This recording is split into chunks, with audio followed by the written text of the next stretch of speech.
सावी zone मराठीमध्ये तुम्हा सर्वांचं खूप खूप मनापासून स्वागत. आज मी तुम्हाला खमंग, कुरकुरीत आणि मस्त काटेरी कर्नाटकची स्पेशल दावणगिरी चकली बनवून दाखवणार आहे. ही चकली करायला खूप सोपी आहे, मोजक्या साहित्यामध्ये बनते आणि तळल्यानंतर बिलकुलसुद्धा तेलकट होत नाही.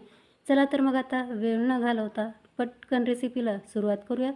पण त्याआधी नेहमीप्रमाणे छोटीशी रिक्वेस्ट आहे. रेसिपी तुम्हाला कुठल्याही क्षणी थोडी जरी आवडली तर रेसिपीला लाईक आणि चॅनलला सबस्क्राईब करायला अजिबात विसरू नका. सुरुवातीला एका मिक्सिंग बाउलमध्ये आपल्याला 2 कप तांदळाचं पीठ काढून घ्यायचं आहे. तुमच्याकडे असे मेजरिंग कप नसतील ना तर तुम्ही कुठल्याही भांड्याचा वापर करून हे पीठ मोजून घेऊ शकता. तर हे पीठ मी घरीच तयार केलेलं आहे आणि हे राशनच्या तांदळाचं पीठ आहे. तुमच्याकडे राशनचे तांदूळ नसतील ना तर कुठल्याही जाड तांदळाचं पीठ तुम्ही तयार करून मग त्याचा वापर करू शकता. किंवा बाजारामध्ये सुद्धा पहा हे तांदळाचं पीठ विकत मिळतं, त्याचासुद्धा वापर तुम्ही या चकलीसाठी करू शकता. आता हे पीठ आपल्याला थोडंसं भाजून घ्यायचं आहे, तर त्यासाठी गॅसवरती कढई ठेवायची आहे आणि गॅस चालू करून आपल्याला फ्लेम मिडियम ठेवायची आणि मिडियम गॅसवरती या पिठाला असं सतत हलवून भाजून घ्यायचं आहे. पिठाचा रंग बदलेपर्यंत आपल्याला या पिठाला भाजायचं नाही. हलकासा याचा स्मेल येईल किंवा सुगंध येईल ना इतपतच पीठ आपल्याला भाजून घ्यायचं आहे.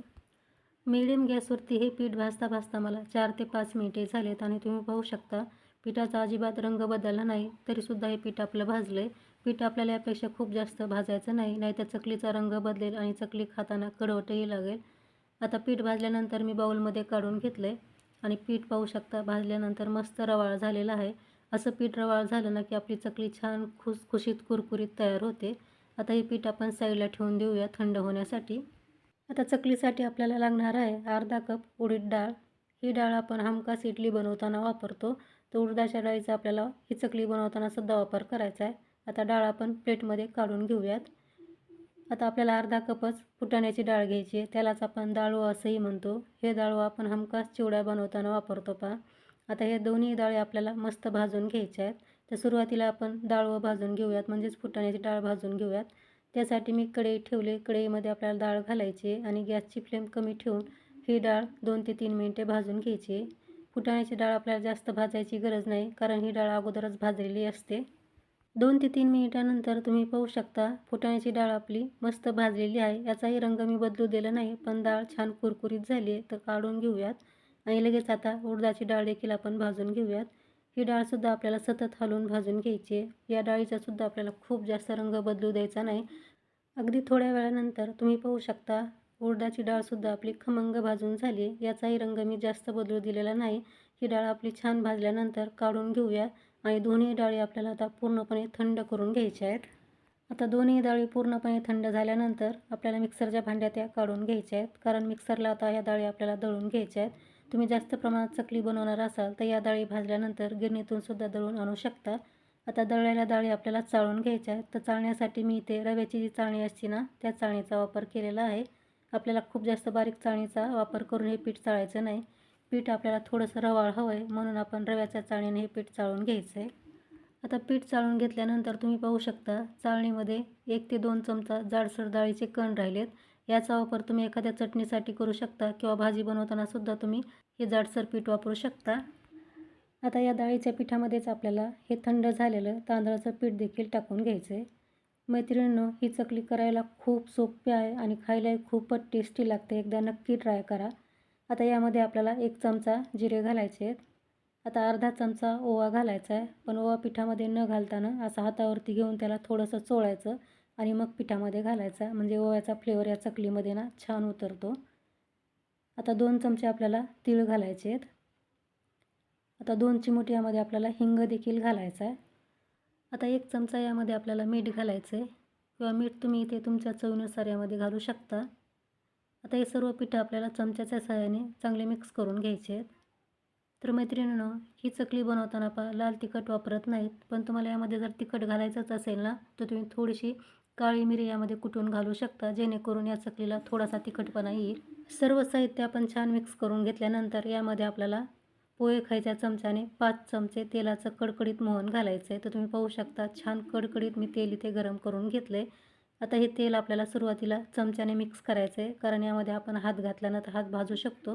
म्हणून थोड्या वेळ आपण असं चमच्याने पीठ मिक्स करून घेऊया आणि मग थोडंसं थंड झाल्यानंतर हाताने या पिठाला छान असं चोळून मस्त याला तेल लावून घेऊया, जेणेकरून आपली चकली मस्त कुरकुरीत होईल.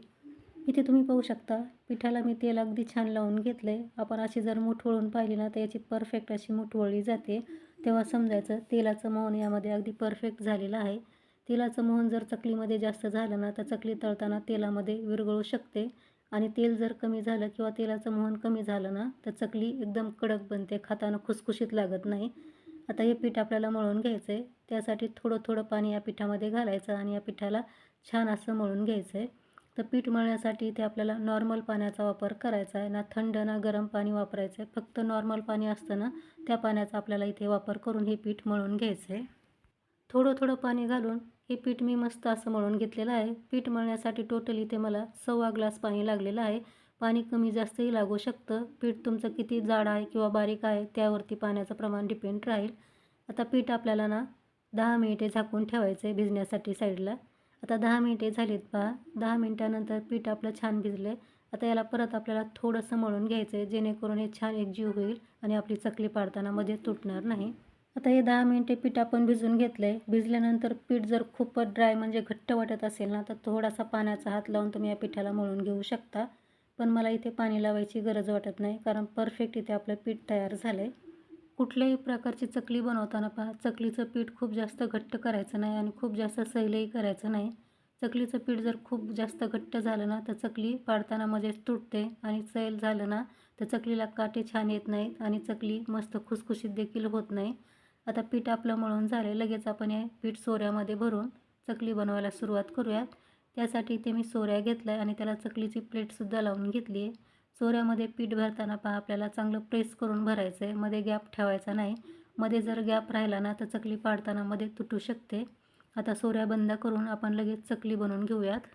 ही चकली बनवण्यासाठी इथे मी ताट घेतलेलं आहे आणि ताटामध्ये आपण अशा प्रकारे ही चकली बनवून घ्यायची आहे. तर तुम्ही पाहू शकता चकलीची तार मध्येच कुठेही पाडताना तुटत नाही. अगदी मस्त गोल गरगरीत इथे आपली चकली तयार झाली आहे आणि चकलीला काटे पहा काय सुंदर आलेले आहेत. एकदम परफेक्ट इथे आपली चकली तयार झाली आहे.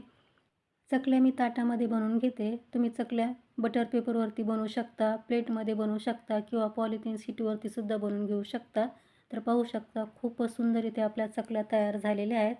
ह्या चकल्या आपल्याला बनवल्यानंतर लगेच तळून घ्यायच्या आहेत. तर 5 किंवा 6 चकल्या बनवायच्या आणि बनवल्यानंतर लगेच तळून घ्यायच्या. एकदम सर्व चकल्या आपल्याला इथे बनवून ठेवायच्या नाहीत. तर पहा मस्त आपल्या चकल्या बनवून झालेल्या आहेत. आता आणखी काही चकल्या मी अशाच प्रकारे बनवून घेते. इथे तुम्ही पाहू शकता काही चकल्या मी बनवून घेतल्यात आणि खूपच सुंदर काटेरी इथे आपल्या चकल्या तयार झालेल्या आहेत. चकलीला काटे पहा काय सुरेख आलेत. आता या तयार चकल्या आपण लगेच तळून घेऊयात. त्यासाठी ते मी तेल अगोदरच गरम करायला ठेवलं होतं. तेल आपल्याला हलकंसं गरम होऊ द्यायचं आहे आणि मगच त्यामध्ये अशा प्रकारे चकल्या सोडायच्या आहेत. चकली तेलात सोडताना घाई करू नका, हळूवार चकली तेलात सोडा. मी गडबड केली ना म्हणून चकली माझ्याकडून टाकताना तुटलेली आहे. आता चकली ना थोडीशी तळली ना की अशी कडक होते पहा. कडक झाल्यानंतरच ती आपल्याला पलटी करून घ्यायची आहे. तर पाहू शकता खूप मस्त या चकलीला काटे आलेले आहेत. अगदी एक नंबर आपली इथे चकली तयार झालेली आहे. आता ही चकली आपल्याला अशीच अलटपलट करून खमंग कुरकुरीत होईपर्यंत तळून घ्यायची आहे. आणि चकली तळताना पहा गॅस मोठा करायचा नाही, कमी गॅसवरतीच आपल्याला ही चकली तळून घ्यायची आहे. आता चकली मी थोड्या वेळ तळून घेतली आणि तुम्ही पाहू शकता तेलातले बबल्स म्हणजे बुडबुडे पूर्ण कमी झालेत. असे तेलातले बुडबुडे कमी झाले ना की समजायचं आतपर्यंत चकली आपली अगदी खमंग तळली आहे आणि मगच बाहेर काढायची आहे. ही चकली तळताना पहा कमीच गॅस ठेवायचा. कमी गॅसवरती चकली तळली ना तर ती छान कुरकुरीत होते आणि फुल गॅसवरती तुम्ही जर चकली तळली ना तर ती पटकन बाहेरून लाल होईल आणि आतमध्ये कच्ची राहील. म्हणून कमी गॅसवरतीच आपल्याला ही चकली तळून घ्यायची. तर पहा एक नंबर काटेरी आपली चकली तयार झालेली आहे आणि चकलीचं पूर्ण तेल आपल्याला तळल्यानंतरच बाहेर काढून घ्यायची आहे. आता आणखी मी चकली तुम्हाला बनवून दाखवते, पण ही चकली मी अशा प्रकारे बनवते म्हणजे डायरेक्ट तेलामध्ये सोडणार आहे. तुम्ही हवं तर वेगळ्या चकल्या बनवून मग तेलामध्ये सोडू शकता, पण या पद्धतीने सुद्धा तुम्ही ही चकली ट्राय करू शकता. मस्त बनते पहा. तर पाहू शकता मी ही चकली तेलात सोडली आहे. आता ही चकलीसुद्धा आपल्याला कमी गॅसवरती छान कुरकुरीत होईपर्यंत तळून घ्यायची आहे. तर मैत्रिणींनो आजची ही रेसिपी तुम्हाला कशी वाटली हे मला कमेंट्समध्ये नक्की सांगा.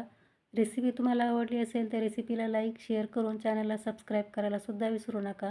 आणि ही रेसिपी तुम्ही कुठल्या गावातून किंवा कुठल्या शहरातून पाहताय ना हे सुद्धा मला कमेंट्समध्ये सांगत जा, म्हणजे मला कळेल की माझी रेसिपी कुठपर्यंत पोहोचली आहे. आता याच प्रकारे मी राहिलेल्या चकल्यासुद्धा बनवून घेते. तर तुम्ही इथे पाहू शकता संपूर्ण चकल्या मी बनवून घेतल्यात आणि खूपच सुंदर गोल गरगरीत आणि काटेरी आपल्या चकल्या तयार झालेल्या आहेत. आणि या चकल्यांना बिलकुलसुद्धा तेलकट होत नाहीत आणि मस्त संपेपर्यंत कुरकुरीत राहतात. एकदा नक्की ट्राय करून पहा. करायला सोपी आणि मोजक्याच साहित्यामध्ये होणारी खमंग कुरकुरीत आणि मस्त काटेरी ही दावणगिरी चकली तुम्हाला कशी वाटली कमेंट्समध्ये मला नक्की सांगा. आणि रेसिपी तुम्हाला आवडली असेल तर रेसिपीला लाईक शेअर करून चॅनलला सबस्क्राईब करायला देखील विसरू नका. आणि सोबतच बेल आयकनलासुद्धा क्लिक करा, कारण जेव्हा कधी मी नवीन रेसिपी अपलोड करेन ना त्याचं नोटिफिकेशन तुम्हाला सर्वात अगोदर मिळेल. तर लवकरच भेटू आणखी एक अशा छानशा खमंग कुरकुरीत रेसिपीसह. तोपर्यंत मस्त खा आणि हेल्दी राहा. धन्यवाद.